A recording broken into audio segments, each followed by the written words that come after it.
Bonjour à tous. Le sujet du message aujourd'hui, c'est d'où vient la tentation? D'où vient la tentation? Je pense que c'est important. Il y a plein de choses qui sont importantes.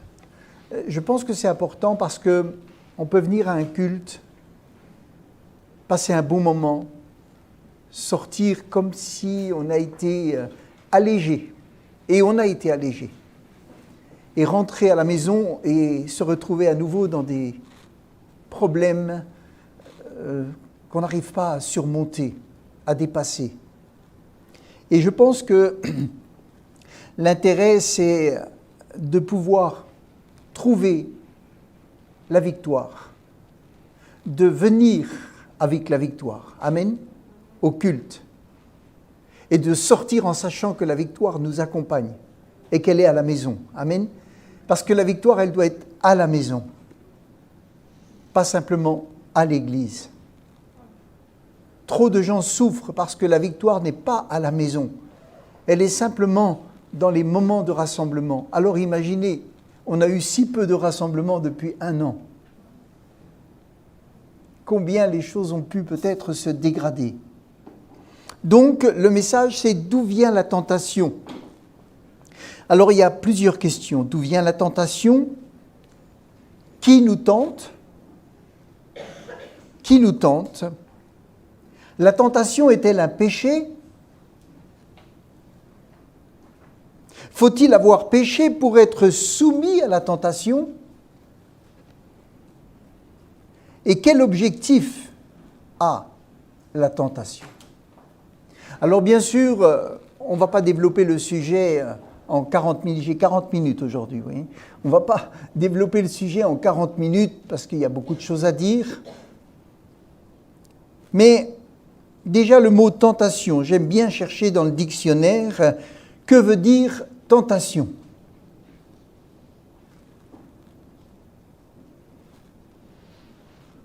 Il y en a peut-être qui ont cherché cette semaine parce que j'avais envoyé ça dans les groupes WhatsApp pour travailler un peu le sujet.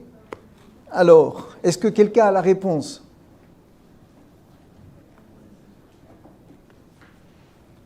Non.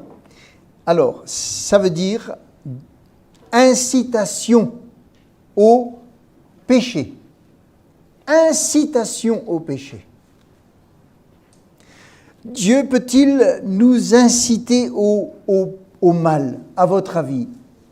Vous allez me dire, oui, mais il y a un verset. Ce n'est pas ça ma question. Est-ce que Dieu peut nous inciter au mal?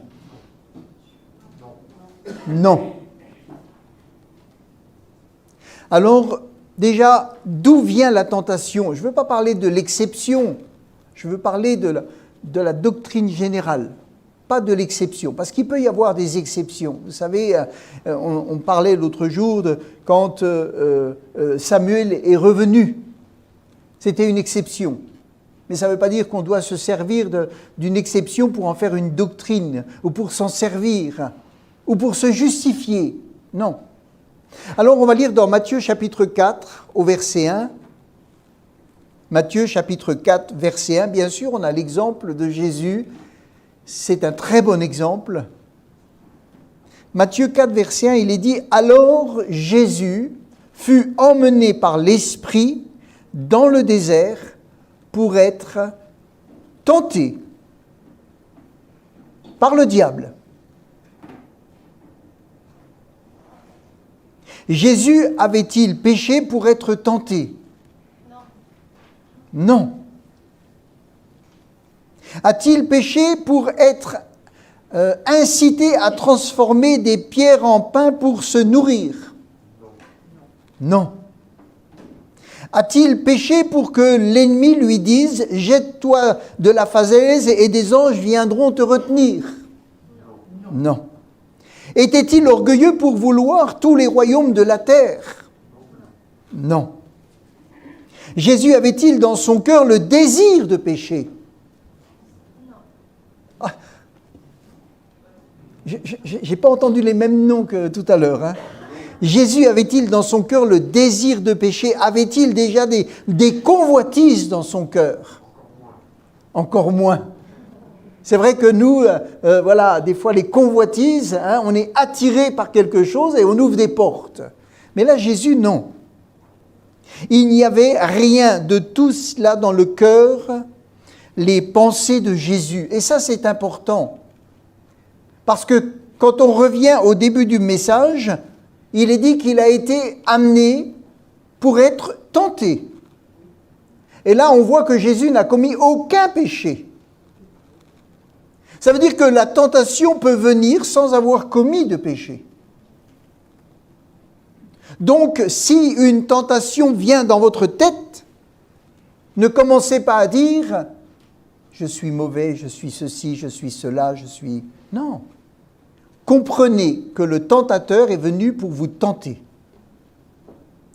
Et il tente de vous faire quelque chose qui sera contre la volonté de Dieu. Ou quelque chose qui détruira votre vie. Quelque chose qui vous éloignera de Dieu. Quelque chose qui va vous mettre en porte-à-faux avec Dieu et même avec les autres. Donc le tentateur l'a tenté. Si on lit maintenant dans Matthieu 4, verset 3, c'est dans la version Parole vivante, Matthieu 4, verset 3,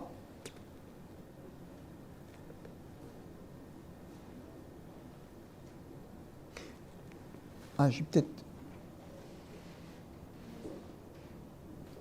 C'est la version Parole vivante. Voilà. Alors, le tentateur s'approcha de lui et lui suggéra. Il lui suggéra, si réellement tu es le Fils de Dieu, commande à ces pierres de se changer en pain. Il lui suggéra. Et en français courant, il est dit, le diable, le tentateur, donc le diable, le tentateur, s'approcha de lui et lui dit pareil, si tu es le Fils de Dieu, ordonne à ces pierres de se changer en pain. Donc il est bien dit, le diable, le tentateur. Et il suggère. 3 fois, le diable suggère subtilement à Jésus de faire valoir sa qualité et sa puissance. Il lui dit, tu es le Fils de Dieu, si tu es le Fils de Dieu. Alors, fais ci, je te suggère de faire telle chose. Mais il n'arrivera pas à le faire sortir de sa position. C'est vrai qu'il est le Fils de Dieu, mais il est aussi un homme. Et il est venu en tant qu'homme prendre la place des hommes et prendre sur lui le péché. Donc, si on lit dans Luc chapitre 4 au verset 1, Luc chapitre 4 au verset 1 dans la version seconde, une autre chose qui est importante à comprendre, Luc chapitre 4, verset 1, il est dit quoi?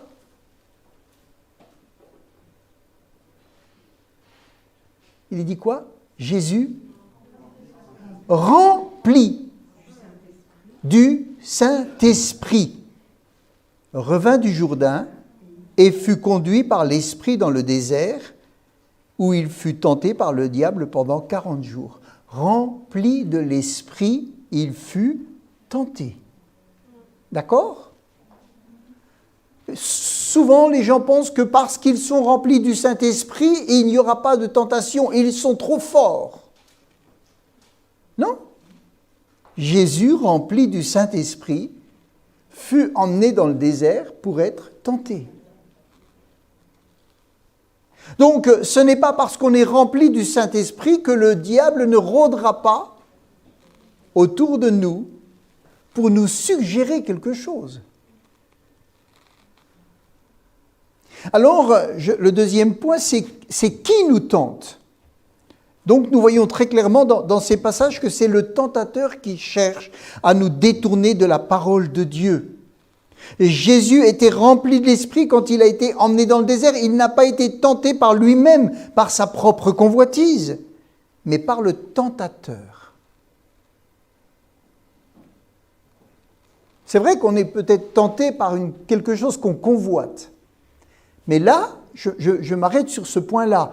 Il est tenté par le tentateur. Donc, quand on parle de notre Seigneur, il ne pouvait pas lui dire « tu es un pécheur ». Il ne pouvait pas lui dire « recommence ce que tu as fait ». Il ne pouvait pas lui dire « mais regarde la semaine dernière, tu as été dans telle situation, mais vas-y, regarde comme ça t'a fait du bien. Regarde le plaisir que tu as pris dans ce péché, vas-y. Je te suggère de... Non, il ne pouvait pas lui dire ça. Il ne pouvait pas. Mais par contre, il lui dit, si tu es le Fils de Dieu, si tu es Fils de Dieu, il a quand même quelque chose à lui dire. Si tu es Fils de Dieu, il le tente sur son identité, sur sa puissance. Il savait qu'il était du ciel et qu'il venait pour faire perdre sa domination à Satan. Donc il a trouvé quelque chose en Jésus pour le tenter, si tu es le Fils de Dieu. Ça veut dire que même si vous êtes très bien, l'ennemi cherchera et trouvera quelque chose pour vous tenter. Parce qu'il a trouvé quelque chose, un point en Jésus, pas un péché, pas une faute, mais sur son identité. Et il lui dit, si tu es Fils de Dieu. Alors maintenant, par le pouvoir que tu as, fais ça, fais ça. Et ça, c'est important aussi à comprendre. Un troisième point, c'est la tentation est-elle un péché ? Non. Si on lit ce qu'on a lu là, la tentation n'est pas un péché. Si la tentation était un péché, Jésus aurait péché. D'accord ? Puisqu'il a été tenté. Or, Jésus n'a jamais péché. Il a résisté à toutes les tentatives de l'ennemi et il a résisté par la parole écrite. Il n'est pas rentré dans une conversation, il a simplement répondu à cette suggestion. Il faut faire attention. Il y a une différence entre rentrer dans une conversation et répondre à une suggestion. Si vous rentrez dans une conversation, vous vous emmêlez les crayons. Hein ? Et je vous dirai pourquoi. Mais si vous répondez à une suggestion, par la parole, vous ne pouvez pas vous emmêler les crayons. Parce que c'est la parole écrite qui a autorité. Amen. Et l'ennemi a reculé. Il est dit dans Hébreux 4, ne le cherchez pas, verset 15, car nous n'avons pas un souverain sacrificateur qui ne puisse compatir à nos faiblesses. Au contraire, il a été tenté, comme nous en toutes choses, sans commettre de péché. Sans commettre des péchés. Si la tentation est un péché, alors rappelez-vous de l'histoire de Joseph. Quand la femme de son maître lui a fait une proposition, alors il aurait péché. Il a été en prison. Ça lui a coûté cher, la résistance. Mais il n'a pas péché. Il s'est trouvé dans une situation compliquée, délicate. On peut lire un petit peu dans Genèse 39, verset 7. Pour rappeler un peu l'histoire, il est dit, Genèse 39, verset 7, « Après ces choses, il arriva que la femme de son maître porta les yeux sur Joseph et dit, « Couche avec moi. » Il refusa et il dit à la femme de son maître, « Voici, mon maître ne prend avec moi connaissance de rien dans la maison. Il a remis entre mes mains tout ce qui lui appartient. Il n'est pas plus grand que moi dans cette maison. Et il ne m'a rien interdit excepté toi, parce que tu es sa femme. comment ferais-je un aussi grand mal et pécherais-je contre Dieu? Quoiqu'elle parlât tous les jours à Joseph, il refusa, ou il résista, si on veut. Tous les jours, il résista. Ça veut dire qu'elle lui a parlé, ça veut dire qu'elle est venue vers lui, ça veut dire qu'elle a essayé d'avoir des conversations, elle l'a séduit, elle a tourné autour de lui, elle a préparé des circonstances pour se retrouver avec lui, elle a essayé de voir le programme qu'il avait pour le croiser le plus souvent possible dans les couloirs, et puis le regarder d'une certaine manière, et peut-être l'effleurer, le toucher, etc. Tout ce qu'on peut imaginer. Donc il a été dans des situations compliquées, mais il n'a pas péché.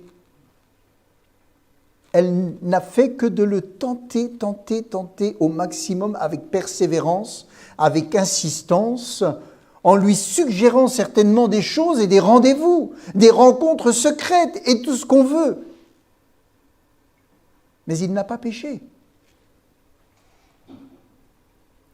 Il est dit, il refusa de coucher auprès d'elle, d'être avec elle. Et un jour, qu'il entrait dans la maison pour faire son ouvrage, et qu'il n'y avait là aucun des gens de la maison, elle le saisit par le vêtement, etc.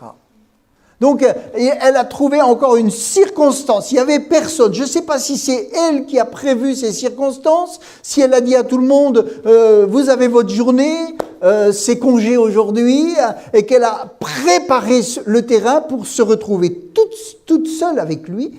Donc, il pouvait, voilà, il n'y avait pas de témoin. Et là, il a dû fuir en laissant son vêtement. Je ne sais pas, on n'a pas les détails, et c'est aussi bien, mais en tout cas, il n'a pas péché. Il n'a pas péché. Et après, deux choses.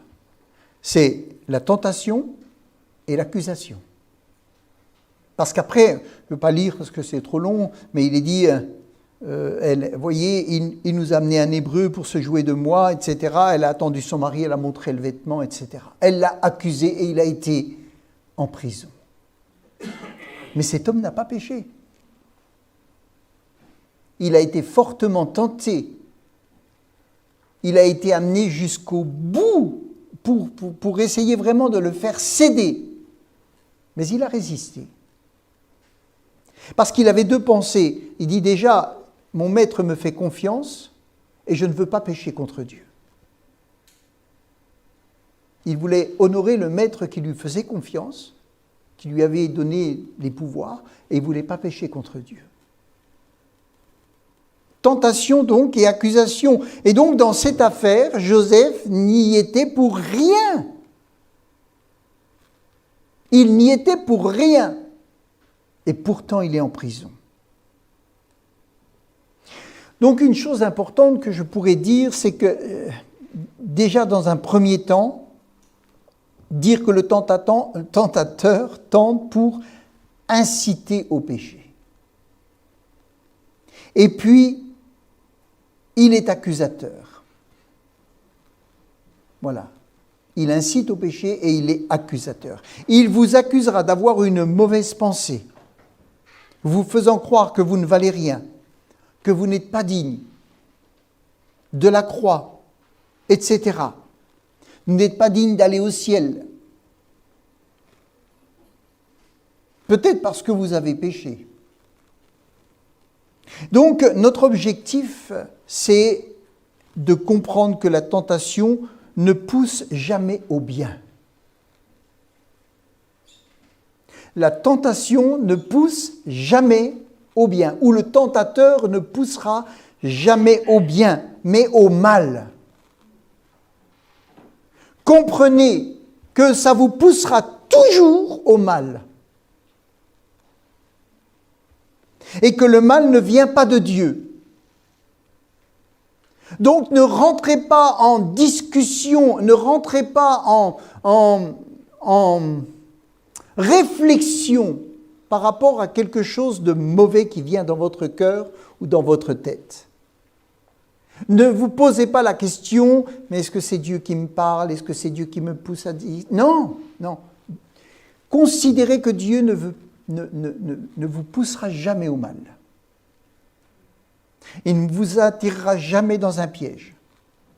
Et il ne voudra jamais vraiment vous amener à être malheureux. Ce n'est pas ça son but.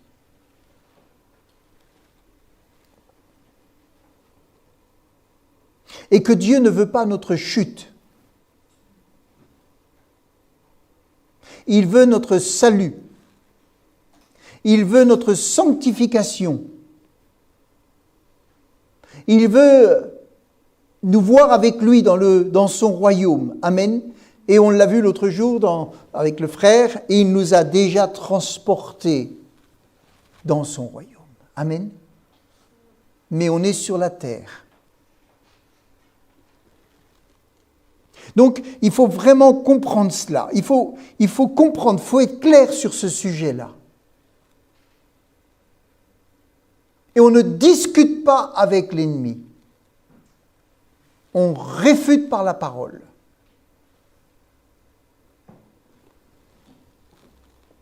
L'objectif est de comprendre que le mal, la pensée de suicide, la pensée de meurtre qui vous traverse la tête, ou toutes sortes de pensées qui peuvent vous traverser la tête ne viennent pas de vous, mais elles viennent de celui qui vous tente et ou vous accuse. Ça, c'est très important à comprendre. Même si c'est dans votre tête que ça vient et que ça sort de votre tête, c'est quelqu'un qui est venu mettre ça dans votre tête. Que cette idée farfelue qui traverse la tête, que cette parole, tu as un cancer, ou tu as tel problème, telle maladie, ne vient pas de vous, mais de l'ennemi. L'ennemi de votre âme qui utilise la ruse, le mensonge ou le début d'une conversation pour vous tuer. Ça, c'est la réalité du tentateur. Ça, c'est sa volonté. Et c'est comme ça qu'il va agir. Et il faut bien le comprendre, il faut bien le cerner. Il faut apprendre à ne pas cultiver des pensées qui, vraiment, ne viennent pas de Dieu. Ne rentrez pas en discussion. Si la pensée n'est pas de Dieu, si elle vous pousse au mal, rejetez-la. Si elle vous pousse à la critique, rejetez-la. Si elle vous pousse à vous dévaloriser ou à dévaloriser quelqu'un, rejetez-la. Si elle vous pousse à vous détruire d'une manière ou d'une autre, rejetez cette pensée. Ne cultivez pas ces choses. Ne leur donnez pas l'accès à vos raisonnements. Si elle vous pousse à toute action contraire à l'esprit, contraire à un fruit de l'esprit de Galates 5, rejetez-la. Vous savez déjà que ce n'est pas de Dieu. Peut-être que vous pensez que c'est vous. Mais même, ne cherchez même pas à savoir si ça vient de vous. Rejetez. Commencez tout de suite par rejeter.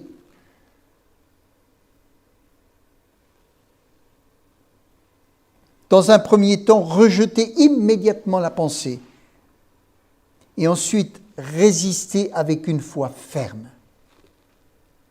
Résistez avec une foi ferme. Si le diable déclare la mort sur votre vie, déclarez immédiatement la vie au nom de Jésus-Christ.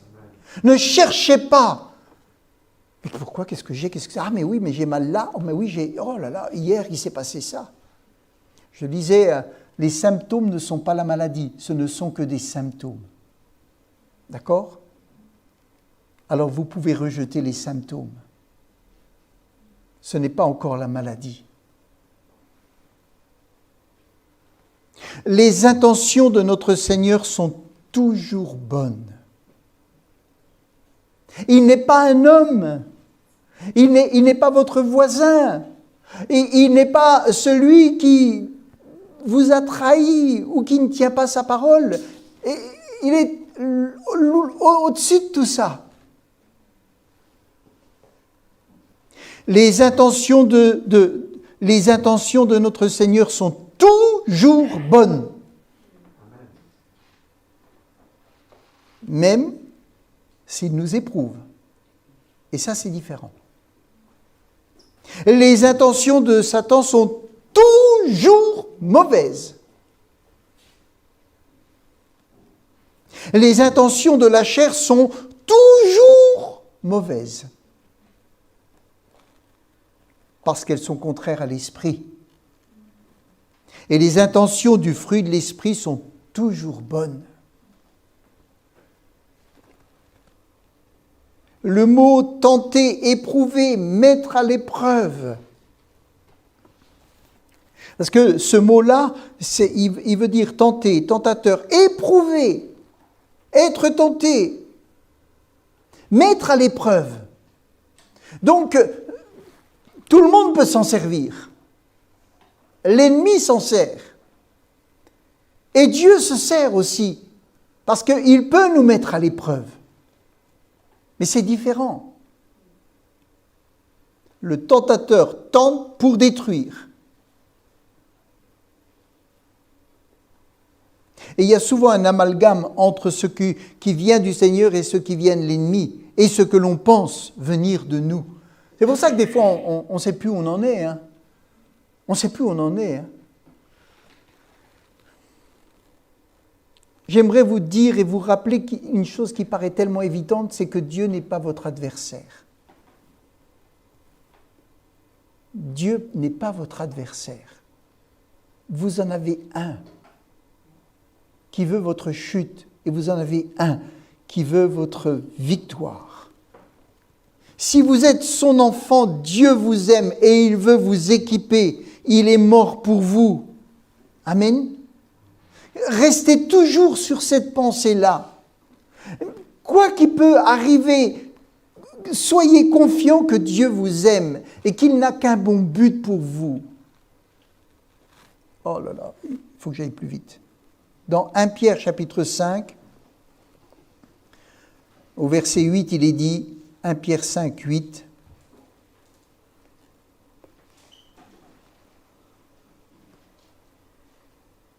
il est dit, soyez sobres, veillez, votre adversaire, amen, votre adversaire, le diable,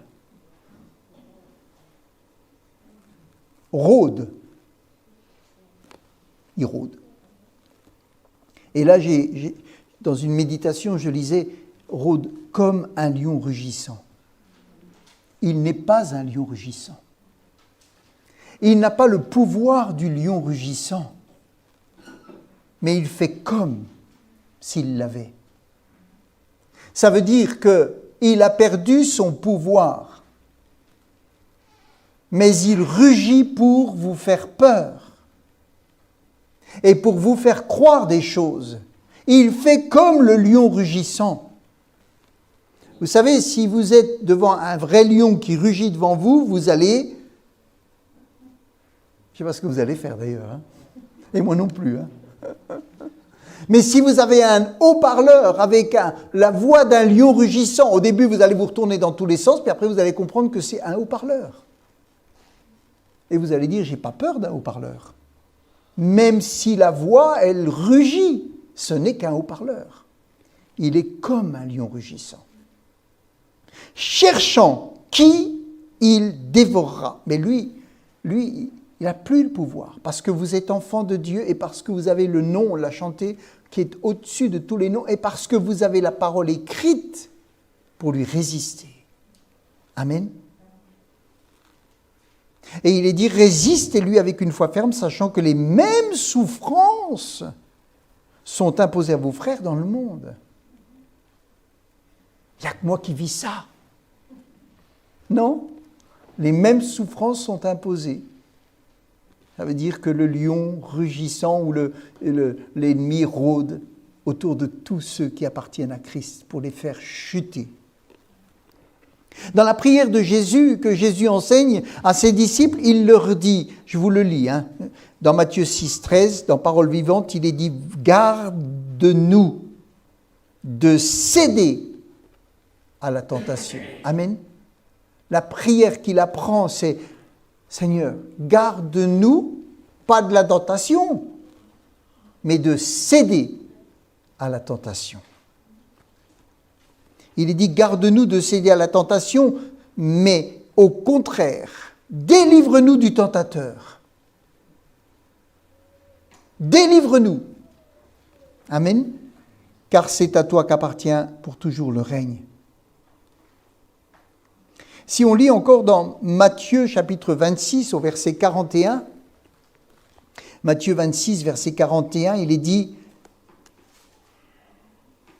le même passage, un autre passage où il est dit « Veillez et priez pour que vous ne cédiez ou ne tombiez pas dans la tentation. »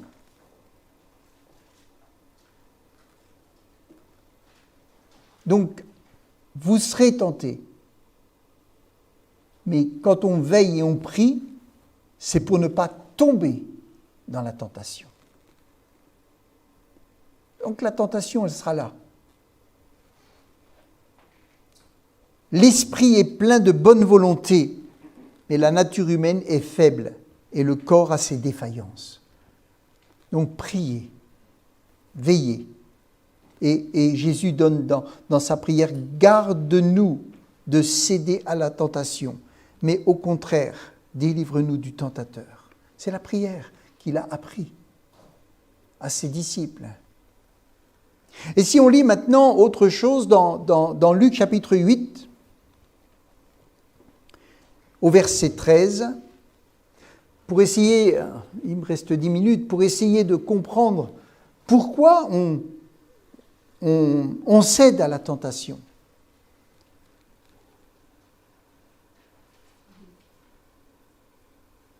Pourquoi est-ce qu'on cède à la tentation? On peut trouver une réponse.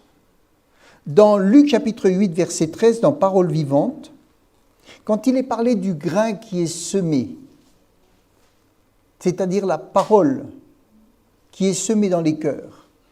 Et régulièrement, la parole est semée dans vos cœurs, par vos lectures, par les réunions ici, par ce que vous pouvez regarder aussi sur Internet, etc. Si vous regardez, vous écoutez des messages, il y a une semence qui est, si c'est la parole de Dieu, et je l'espère, elle va, en tout cas, être semée. Mais il est dit, et c'est très intéressant, d'autres ressemblent aux grains qui tombent sur un terrain rocailleux. Lorsqu'ils entendent la parole, ils l'acceptent avec joie. Mais comme ils n'ont pas de fond dans lequel elle puisse s'enraciner, elle ne va pas en profondeur. Et leur foi est passagère.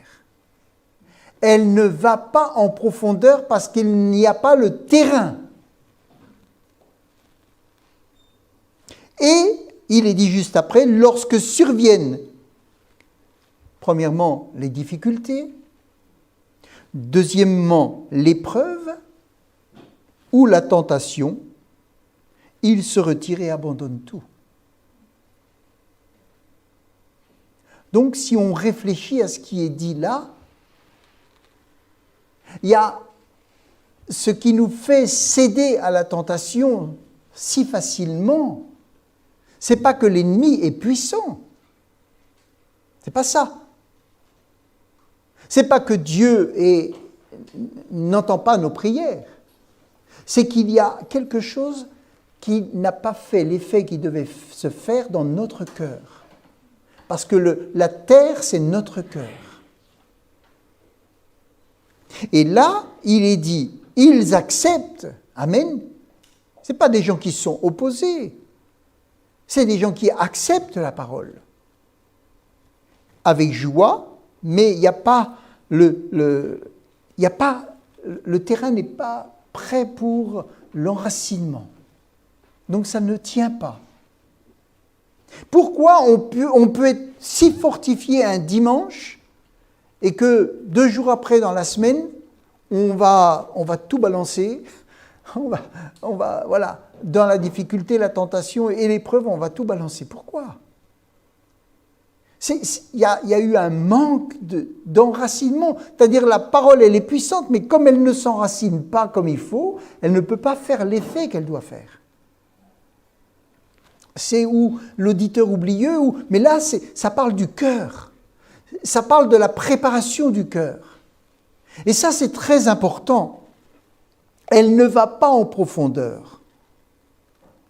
Et je crois que s'il y a vraiment une prière qu'on doit faire, c'est Seigneur, vraiment, je veux que mon cœur reçoive ta semence et qu'elle puisse s'enraciner en profondeur.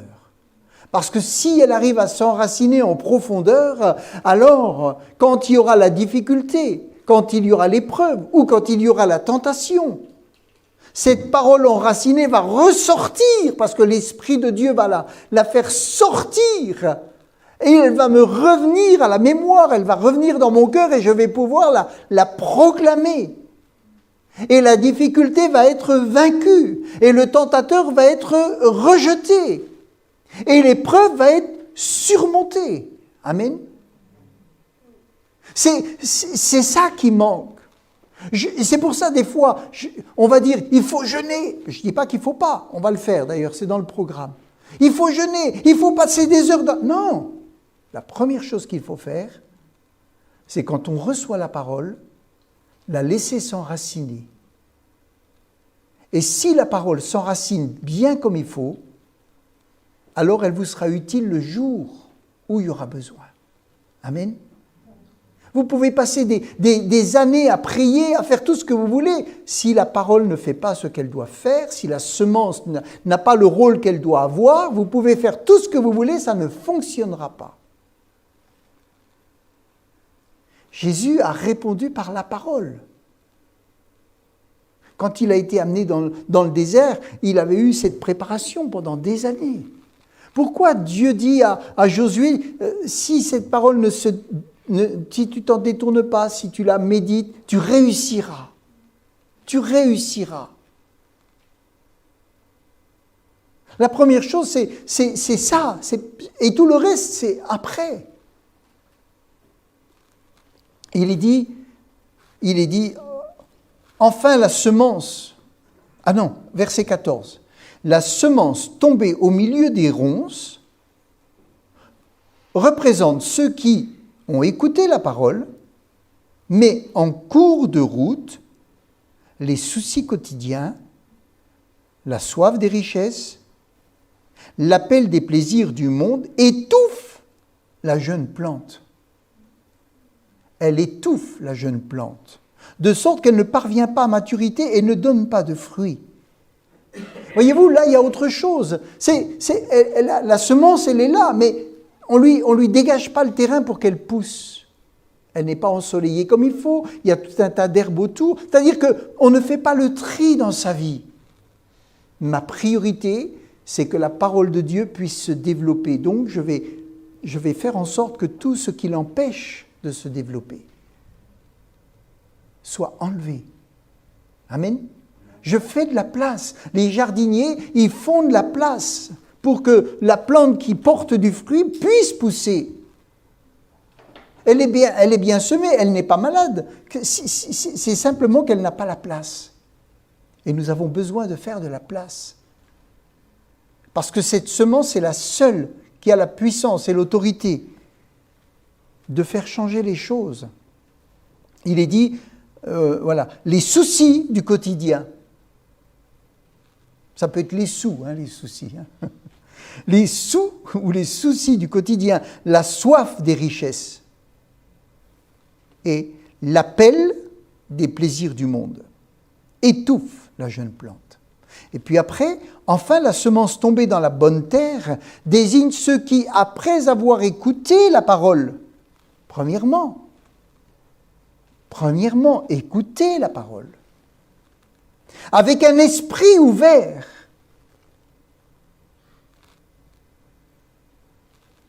c'est-à-dire accepter de se laisser enseigner. Il est dit, troisièmement, avec un esprit ouvert s'en pénètre.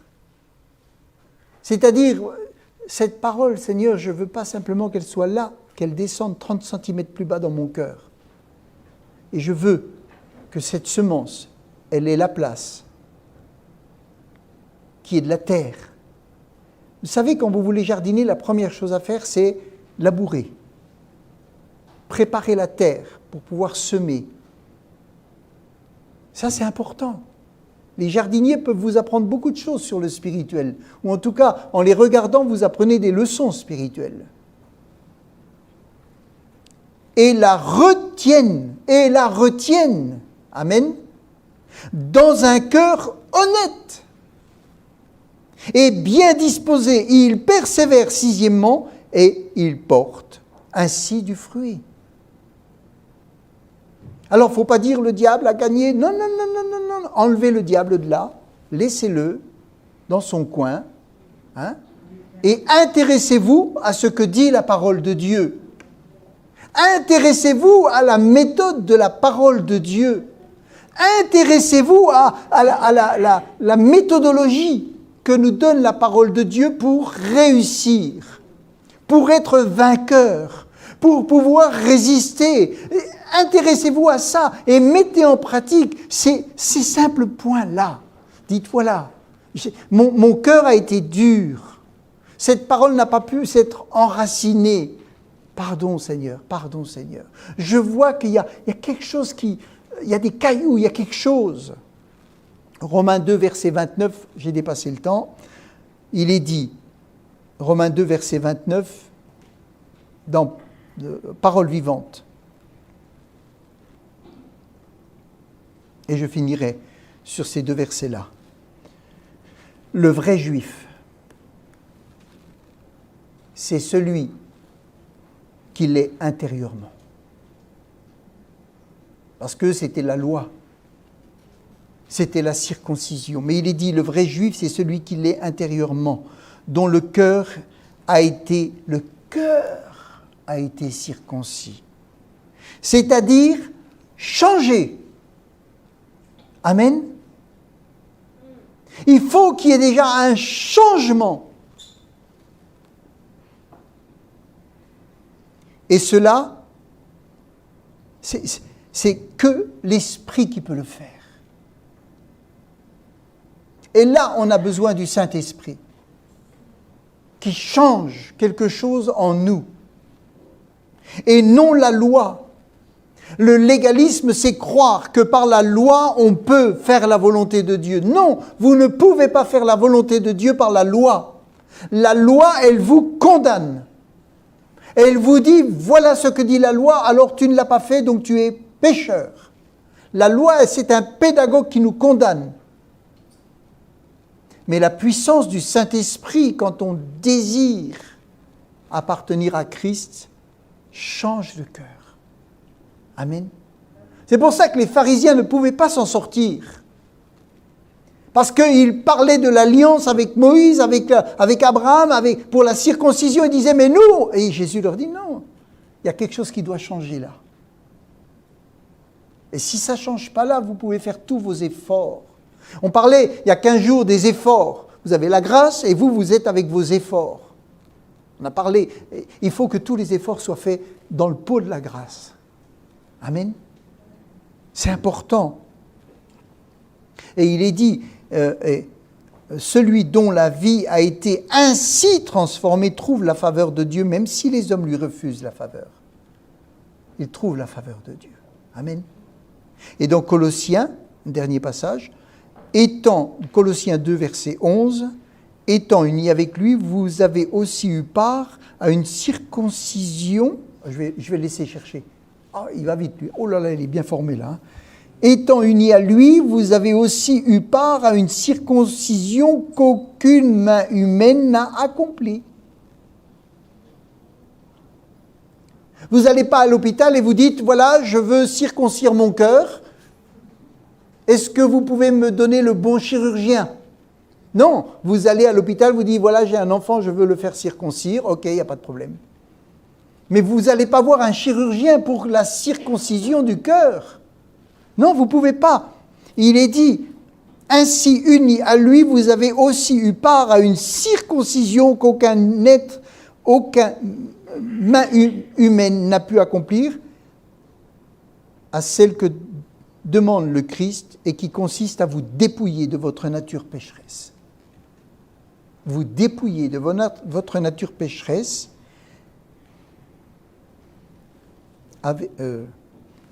dépouiller de votre nature pécheresse avec ses instincts mauvais. Il n'y a que l'œuvre du Saint-Esprit qui peut débuter ça.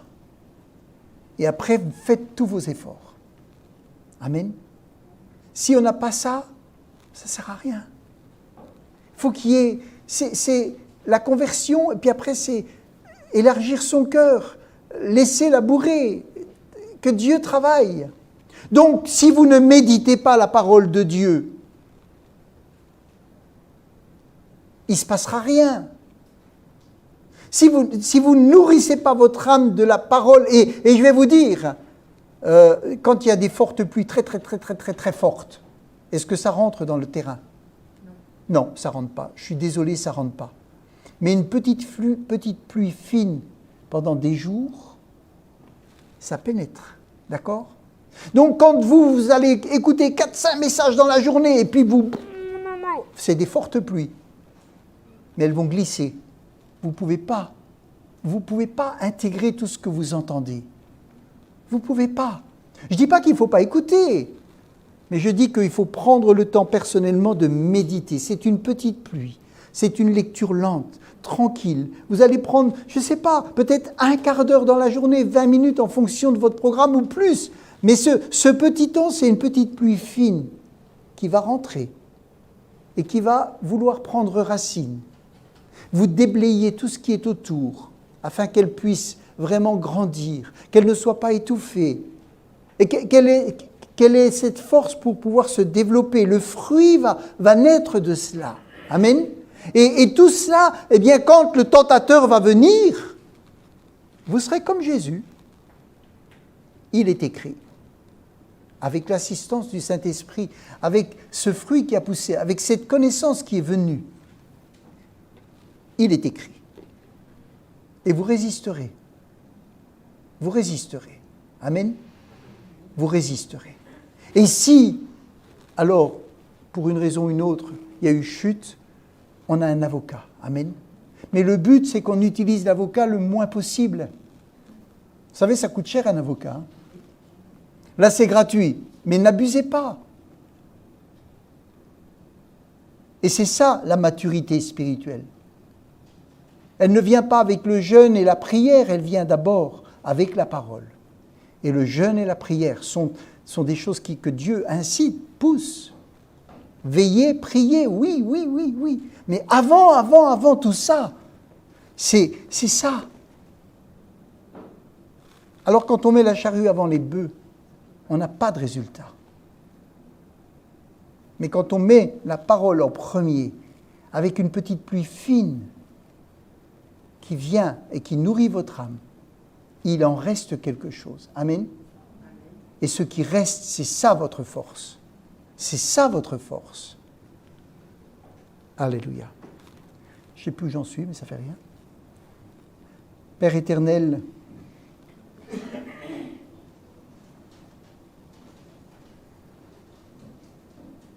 nous désirons cette petite pluie fine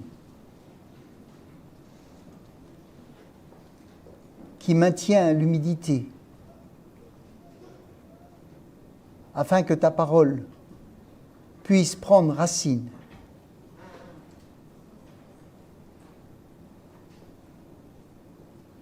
Et nous savons, Seigneur, que c'est nous qui devons faire cet effort comme on l'a vu dans ce passage. Et nous pouvons faire cet effort, comme on l'a vu il y a 15 jours, dans la grâce. Amen.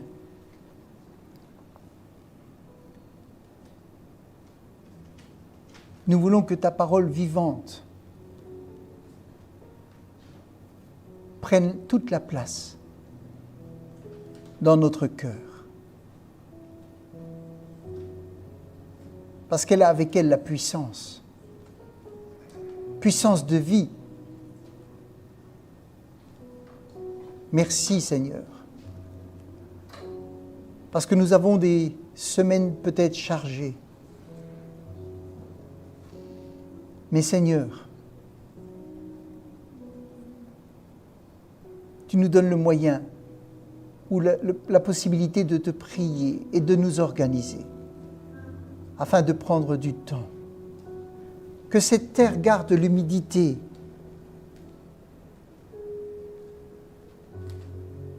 Et que le soleil chauffe cette terre afin que ça pousse. Ta lumière, ton soleil, chauffe notre cœur. Ton esprit bouillonne en nous. Chauffe notre cœur. Ce que nous recevons, tout cela peut pousser si les conditions sont réunies. Et mon désir, c'est que ça pousse en chacun de nous. Que cette parole pousse. Que cette semence pousse. Et que nous comprenions clairement les intentions de l'ennemi.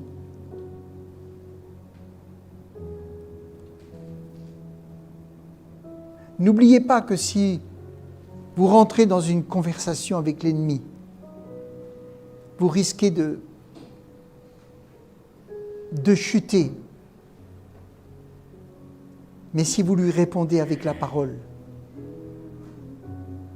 en lui résistant, c'est lui qui fuira. Si des pensées sont dans votre tête et ont commencé à prendre place dans votre cœur, dans vos raisonnements, c'est que vous avez déjà ouvert la porte. Et l'ennemi veut s'installer. Vous savez, les commerciaux sont formés pour rentrer avec vous en conversation. Vous n'aviez pas l'intention d'acheter telle chose et à la fin, vous signez un contrat. Alors qu'au départ, vous n'aviez absolument pas l'intention. Vous n'aviez même pas pensé. Ils se sont simplement présentés à vous.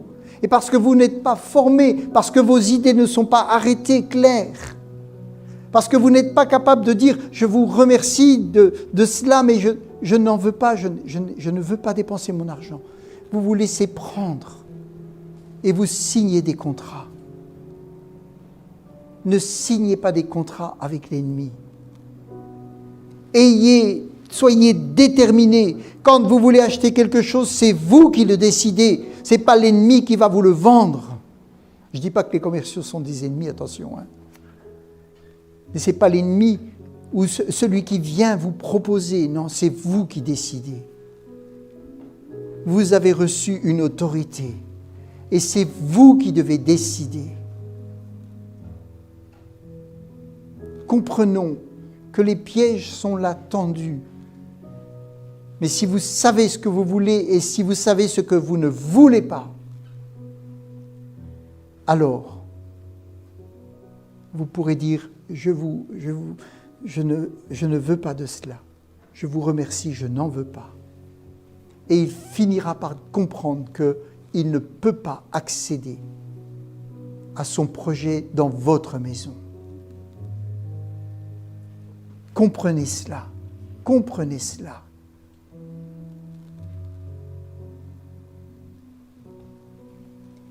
Merci Seigneur.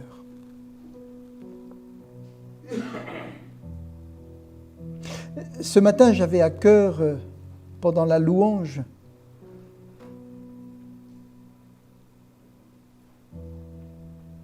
une pensée, une parole qui montrait une personne dont la maison était complètement désordonnée. Complètement désordonnée. Et il se débat pour ordonner sa maison afin de pouvoir inviter Jésus. Et il n'arrive jamais à ordonner sa maison pour inviter Jésus. Et vous avez cet exemple de Zachée qui est monté sur un arbre, un sycomore.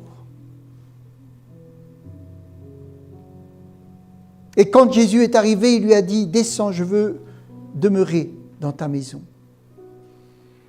Zachée n'a pas eu le temps de cacher l'argent qu'il avait volé. Il n'a pas eu le temps de dissimuler les choses avant d'inviter Jésus. Jésus est parti avec lui dans sa maison. Et les gens ont dit, les religions ont dit, mais il s'en va, il va aller rentrer dans la maison d'un pécheur. Alors il n'est pas Christ. J'aimerais te dire ce matin que Jésus connaît le désordre qu'il y a dans ta maison, et ta maison, c'est ton cœur.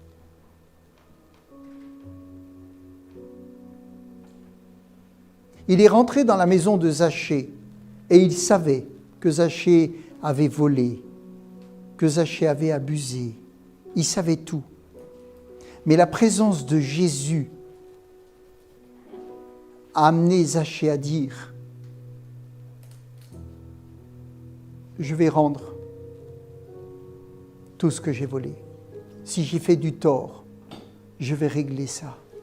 Et je vais encore donner la moitié de mes biens aux pauvres. » Jésus était dans la maison. Et Jésus a amené la délivrance. Parce que Zachée a été convaincu. N'attends pas de faire de l'ordre pour inviter Jésus. Mais invite Jésus et il fera de l'ordre. Parce que c'est sa puissance, c'est son sang. C'est son esprit qui transforme les vies et les cœurs. Tu vas t'épuiser, l'ennemi te trompe. Tu ne pourras pas mettre de l'ordre tout seul. Tu as besoin de la puissance du Saint-Esprit. Tu as besoin que Jésus voie la réalité et qu'il te voie les yeux dans les yeux. Il n'est pas un homme pour te condamner et te juger. Il est Dieu pour te délivrer. Alléluia. Alors invite Jésus vraiment dans le désordre de ta vie et dis-lui, maintenant que tu es là et que tu vois tout, que tu sais tout, que je ne t'ai rien caché, remplis-moi de toi, remplis-moi de ta parole, remplis-moi de ton esprit. Je viens juste, moi, te demander pardon parce que je ne suis qu'un pécheur. Et l'Esprit va te donner la force de régler les affaires. Alléluia. Alléluia. Merci Seigneur.